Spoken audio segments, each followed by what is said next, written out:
This is your 2021 Chevrolet Tahoe, all new for this generation. Lots of big improvements here. Let's start off with the front end with Quirks, and Irks. I like it. I like it a lot. I love the turn signals. I love the shape. I love that it doubles as the day runner, which is the round shape on your left, because the turn signal is on the right, at least my right. Grill looks really sharp, nice, clean. There are different grills for different trims. The RS has a different one, as does the Z71. Nice little chrome at the bottom as well. And you have your air vents that go right through, because you can see right through them right there. This is the top trim High Country, so it says High Country right there, and it's actually pushed in, so really nice move there. Small, subtle, but still very much appreciated. LEDs for all of your front lighting. There was a front quarter look, kind of hard to miss, very big and menacing. Upgraded 22-inch wheels. A little too many spokes for me, but I like the clean, polished look of them. Looks really, really sharp. High Country badge right there. And, you know, for the vehicle this big, you got to have a nice big badge. I think it looks really sharp. There's a Tahoe badge right there. Side turn signals integrated into the side mirrors. There's a look at the front half, and I will back up and straighten up, give you a look at the whole thing. So chrome running along the bottom of the mirrors and up just along the rear one. 50-50 on it. I kind of like a uniform look if it was all across the top of the window, straight out the mirrors, as I said a few seconds ago, but not too bad. As we go around to the rear, massive gas tank door. Bit of a disappointment here as far as an Irk goes. Halogen turn signals for a nearly $100,000 trim vehicle. Not a big fan. A little Chevrolet badging there. I'm going to back up and hopefully not step on a curb or a tree branch. Nope, hit one. Anyways, that's what the rear looks like. So let's take a quick look. Quad tailpipes, 2 on each side, so the symmetry is there. So the glass does open up, and if you go just beneath the E and over a little bit, there's the button right there, so we'll do that. And that's how you open the glass, in case, I know you have something, I don't know, extra long, like a bunch of wood for a home renovation project. Anyway, so we'll close that up. And then to open up the trunk itself, it's the little indent right there. And open we go. So the third row of seats are folded down. Everything, if we look this way, is powered. So you get the second row of seats that go down, just like that. And we're gonna do the other one. So it's actually a flat surface. I will put the camera nice and low, get my head out of the way. So very, very functional. I really, really like it. So you can't put the second row up. You can just put, oh, you can't. Oh, sorry, not up. Sorry, the seats go up. They don't go back to the regular spot. And I'll do it with this side to show you as well. So if you have something, I know, longer that needs to be right in there, you can get it in there as well. And we'll play with these seats as well. The third row, so one touch button and that comes up, and we'll push the up button and up that goes. So before we close off, I'm just gonna put the camera over here so you can see there's a nice bit of space. Everything's on rails, things are powered. So lots of functionality, lots of versatility here. And you know, I'm just gonna go over to the rear doors and show you what it looks like from this angle, because we're here anyway. So I don't know, it depends on what you have to move, but it's a nice, long and wide bit of storage there. Let's take a look inside the Tahoe. So watch the ground as I open the door. Running boards do come out, fairly sturdy as well. And it's one whole piece that goes all across for your front and rear passengers. Little High Country badging right there. Not really badging, more of the image. Let's get that in focus. There you go. All right, let's climb in and take a quick look, because the rear seats have gone up, space in the rear seats have gone up quite a bit. So I'm gonna take a seat and show you how much legroom I have. So there's my knee and fair amount of space. Now this seat is all the way up, and that seat is all the way up as well. So tons of space here. This driver's seat of mine is all the way back, and this one is all the way back as well. So one forward, one backward, with one with it forward. Lots of rear space, or lots of space here for your rear passenger. And this is me in the third row. Better, a lot better than the outgoing model. You know, if I push and lean or slouch, then yeah, it's gonna touch. But I think the person in front of me could be a little nice and just move up a couple of inches. Get your climate controls there. A big panoramic sunroof stops at the second row. Still got a little bit of light. And you have your vents up there, and you got your own set of lights up here as well.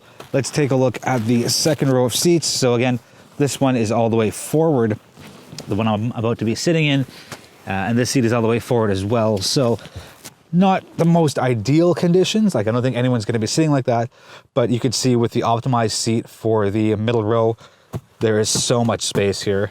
And I'm going to go to that seat for a quick sec and just show you the comparative difference. Oops, there's a box with the, you get the headsets for the rear entertainment system, which is right there. Actually, let's show you that one because it's a little easier to see. Not too bad. You know, not as good as the optimized position with that seat all the way up, and that seat the way it is, but not too bad. You got 4 USB ports, which is great. Heated seats in the rear with this package, and you got your temperature controls as well. If you're sitting where I am and you're looking forward, that's what you're going to see. Nice clean console. I'm going to quickly jump out and show you just a quick look at how these seats work. Sorry for the shakes. All right, so nice and easy, 2 levers. That's going to control your seat going forwards and backwards, and you're going to push this once and it goes nice and flat, and you're going to do it again. So you can even pull this little tab here, which is right there, and that's how you get that optimized space we saw in the beginning part of the video. So to pull it down, if I can do it with one hand, anyone can do it. So push down, lock in, grab the seat back, push up, that's it. And if you want to pull it back, again, one-handed, lift the lever, get your shoulder, and back it goes. Nice and easy. All right, I'm gonna close the door, watch the, where are my words? I can't believe I forgot that these are side steps, jeez. Anyway, so they close when the doors close. Again, keep an hand on the handle, and in it goes. Again, very, very sturdy. And there's one of the anchor points right there. So High Country badging again.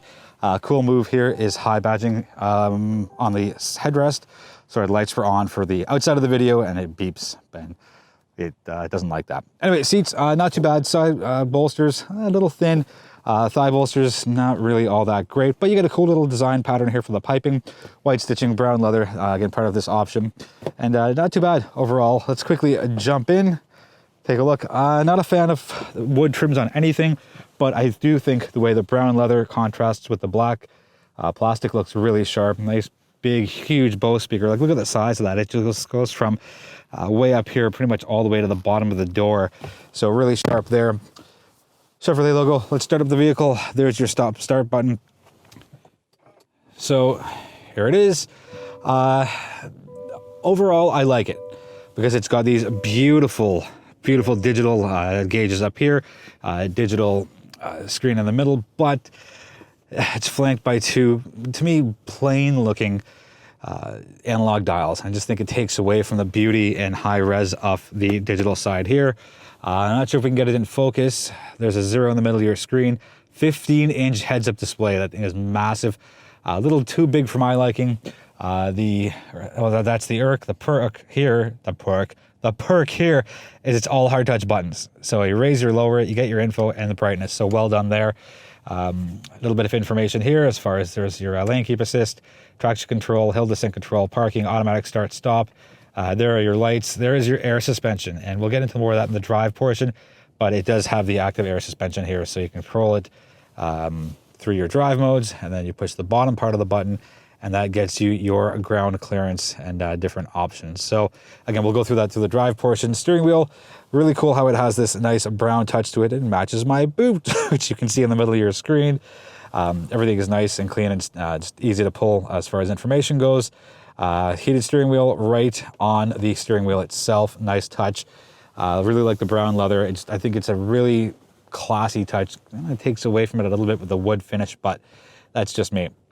All right, I like this, and I'll tell you why. I'm not usually a fan of the gear shifter, the gear selectors being up here, but it's not a push, it's a pull.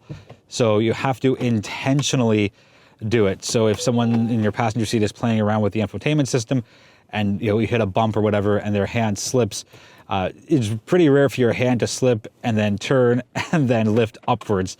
So I think it's a cool safety feature, and as well it frees up a ton of space down here. Infotainment system, full marks, very quick to respond. Again, very modern, high res, everything looks good. Sorry, I dipped down a sec. But yeah, everything's there. We'll get to the camera views in the driving portion, but there are 9 in this specific trim, so that's really cool. If you're wondering how I got from here to the home screen, there's a little home button right there. You push that, and that's how you get back there. You got your air vent, standard stuff. Nice touch with the leather here. My irk is the hazards are all the way over here. They probably should have gone here if I had my way, but it's my 2 cents on that. HVAC stuff, not too bad. I like that the numbers are here, but I don't know, it seems a little chunky as far as the buttons go, but not a deal breaker at all. Cool perk is the way the seats get heated. So you push that, the seat back and seat bottom gets heated. You push that and only the seat back gets heated. So it depends on what you want. And there are cooled seats again on this trim. Rear climate controls on or off, USBs, cigarette lighter adapter, wireless charging happens right here, lots of space. Couple of cup holders. Let's get to the fun party trick. This is a very long segment, but there's a lot to go through. This holds your phone nicely. Big, huge armrest enough for 2 people. It opens up, so it fits a couple of masks, USB cord for my phone, glasses, and a wallet. And if you're thinking, wow, it's a lot of space for little stuff, you're right. But wait, there's more. You push that button right there, and the console goes back 10 inches. So you also get all that space down here. Additionally, you push that, where's the button? Anyway, push that, and you get even more storage. So very, very function first. And the cool thing here is the top slide. So you could have this all the way back, the full 10 inches, and not sacrifice your elbow resting area. Little secret storage bin here, goes in pretty deep. It fits my hand. Well, part of my hand. You have the cool Chevrolet digital rear view mirror. So those are trees, and that's the regular mirror, and that's through the camera on the rear of the vehicle. All right, let's get this on the road. On the road with the 2021 Chevrolet Tahoe.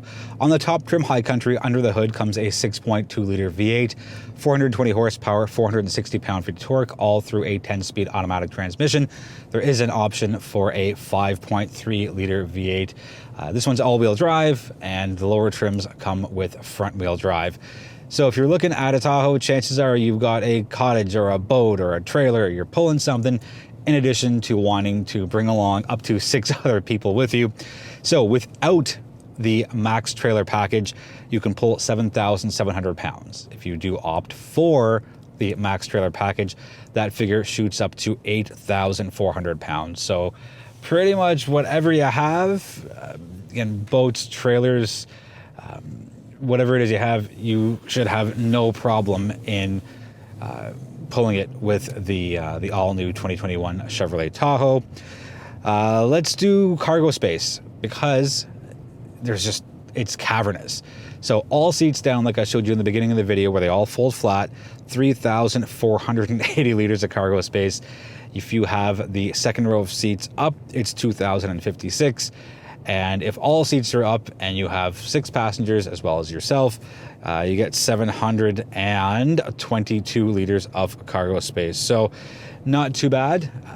Again, full-size truck, lots of capability here. Driving dynamics, it's a massive 6.2-liter V8. It's not going to be very quick. Yes, there's a sport mode you can engage, as well as a tow mode, and you have your off-road mode as well, and normal. It does well for what it is. It's a full-size truck, over 5,000 pounds, so it's not going to be very brisk off the line, but it gets you where you need to go. There's plenty of power for getting on the highway, and just be careful when you take your turns. Don't take them too fast, because it is a taller, wider, longer vehicle. So just going to be conscious of that. And of course you're going to be, but I feel better saying it out loud as part of the review. Cornering handling, again, it's a full-size truck. Exercise caution when you are doing your maneuvers with it. The top trim High Country, which is what I'm in, has 9 different camera angles. So if by chance you have a smaller garage, or you were trying to navigate to a friend's house in a condo, or a very tight parking spot, use those 9 cameras. They will absolutely come in handy and give you all sorts of different vantage points. I do like the rear view mirror that is digital up here, as well as, it's a standard rear view mirror first, but I like using the digital side. I find I get a much clearer vantage point. I can see a lot more of what's happening. And yeah, it takes a little bit of getting used to, because with my eyes sitting in the driver's seat, I see the entire length of the vehicle and then what's behind me. But with the digital rear view mirror, kind of just change your perception a little bit, because the camera's mounted in the rear, so you lose the 7, 8, 9 feet here. So even though someone may look like they're right up butted against you, chances are they aren't. The ride quality itself is very, very smooth. Good on city streets and exceptionally good and quiet and smooth on the highway. So I did a couple of highway trips this week, and it's just so serene and quiet, and the ride quality is very soft, and it just eats up all the bumps, and not quite luxury as far as ride quality goes, but exceptionally good. I'd say if luxury is a 10 out of 10, I'd give the Tahoe like a solid 8, maybe 8.5 on the highway. Let's jump into the world of fuel consumption, because, well, full-size truck. So on the 91-liter fuel tank, in liters per 100 kilometers, it's 16.8 on city streets. It is 12.4 on the highway, and your blended total comes out to 14.8. Nobody should be surprised with the high figures, because you're not buying this for fuel consumption. You're buying it for what it can do and its capabilities, and fitting up to 6 other people with you, and towing up to 8,400 pounds with the max trailer package. Just wanted to remind you that, in case you skipped the part of the video where I said that. I thought I would just double down on that. Standard safety includes the following. There's a list on the screen for you. If you want to hear my voice, that's cool too. Automatic emergency braking, forward collision warning, automatic high beams, follow distance, and front pedestrian. I said that funny. Front pedestrian braking. Legroom in the third row has grown by a whopping 40%. And I know a lot of 3-row crossovers get nailed for making it incredibly uncomfortable for the third row passengers. But as I've shown in the interior portion of the video, in the beginning of it, I think somewhere around the 4 or 5 minute mark, there is a lot of space back there. So thank you, Chevrolet, for making it that much more comfortable for third row passengers on longer trips. As well, the cargo space has grown by 28%. So kind of following the trend, every generation of vehicle out there in the crossover SUV market just grows exponentially, from wheelbase to height to weight, and in this case, cargo space. And maybe the days of taking 2 cars to the cottage are gone. One person takes the SUV with all of the things, and the other person takes the people. So again, with a whopping amount of cargo space here and comfortable seats, both with the third row up and down, you could really make this a one-trip vehicle. If you're going to a cottage, or if you're going away on like a week-long road trip. With the pandemic, local travel is going to see a massive spike. I don't think anyone's really interested in getting on a plane nowadays. I know I'm not. I'm doing a lot of road trips this summer. I'm going to try and shoot for 1 a week. To wrap it up, the 2021 Chevrolet Tahoe, pretty solid vehicle all around. I would go for the top trim High Country if I was looking at this. I'm sure the other trims are fine and do very well, but to get all the bells, whistles, and extra safety, get the air suspension, get everything that you need out of a vehicle that you're going to be spending a lot of time in. Because again, I don't think this is just a daily driver to get you to and from work or do errands with. This is a very functional vehicle. You put 6 people in, you bring up to 8,400 pounds of whatever you want outside of the vehicle. You get the digital rear view mirror, you get the cool seats, you get all sorts of things with a top trim High Country. If you got any questions on the vehicle, let me know in the comments. I will do my best to get you answers as soon as possible. Let me get some light so you're not only seeing bits and pieces of me. That should do. All right, thank you so much for watching. I appreciate the support. Feel free to subscribe if you haven't done so already. I didn't say subscribe, even though my brain thought I was going to. Feel free to recommend the channel to someone who in your world who you think may enjoy what I do. Be well, be healthy, be safe, and I will see you in the next video.